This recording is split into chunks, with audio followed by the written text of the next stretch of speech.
saya Esther Pere Ginting, NPM 198-6019 dari kelas Reg B1 Psikologi. Materi yang akan saya bawakan yaitu validitas dan rehabilitas penelitian kuantitatif. Sebelumnya, saya akan jelaskan terlebih dahulu tentang pentingnya metode penelitian kuantitatif di dalam penelitian psikologi.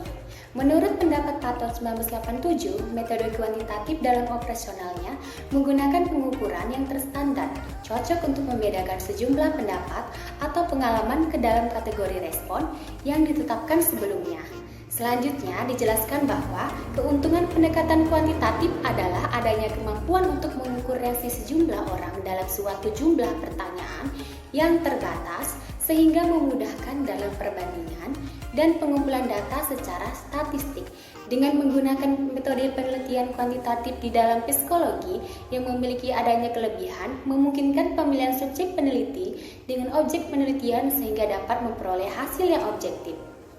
Validitas dan rehabilitas penelitian kuantitatif. Validitas dan rehabilitas penelitian kuantitatif adalah uji keabsahan data dalam penelitian. Sering ditekankan pada uji validitas dan rehabilitas. Kriteria utama dalam penelitian kuantitatif adalah valid, data yang tidak berbeda, dan reliable, data yang dapat dipercaya. Validitas merupakan derajat ketepatan antara data yang terjadi pada objek penelitian dengan data yang dapat dilaporkan oleh peneliti. Dengan demikian, data yang validitas adalah data yang tidak berbeda antara data yang dilaporkan oleh peneliti dengan data yang sesungguhnya terjadi pada objek penelitian. Sedangkan reliabilitas berasal dari kata reliability, berarti sejauh mana hasil suatu pengukuran dapat dipercaya. Suatu hasil pengukuran dapat dipercaya apabila dalam beberapa kali pelaksanaan pengukuran terhadap kelompok subjek yang sama diperoleh hasil pengukuran yang relatif sama, selama aspek yang diukur dalam diri subjek memang belum berubah.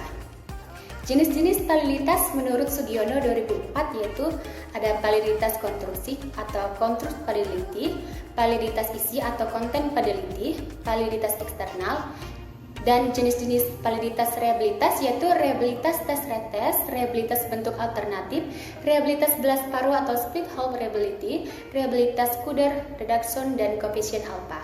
Faktor yang mempengaruhi validitas dan rehabilitas yaitu faktornya mempengaruhi validitas yaitu panjang alat ukurnya, variabilitas kemampuan kelompok, instruksi tes yang ambigu, perbedaan sosiokultural, penambahan item-item yang tidak tepat. Faktor yang mempengaruhi rehabilitas yaitu pemilihan item, penyusunan item, pemberian aspirasi tes atau penilaian scoring, tingkat kesulitan dari suatu tes. Dan adapun faktor yang mempengaruhi secara langsung yaitu waktu penyelenggaraan pengumpulan data pertama dan kedua, panjang instrumen, penjembaran skor, dan perolehan responden, tingkat kesulitan butir instrumen, objektivitas penskoran. Adapun faktor-faktor yang mempengaruhi secara tidak langsung yaitu panjang tes dan kualitas butir-butir instrumen. Sekian penjelasan yang dapat saya paparkan. Saya ucapkan terima kasih.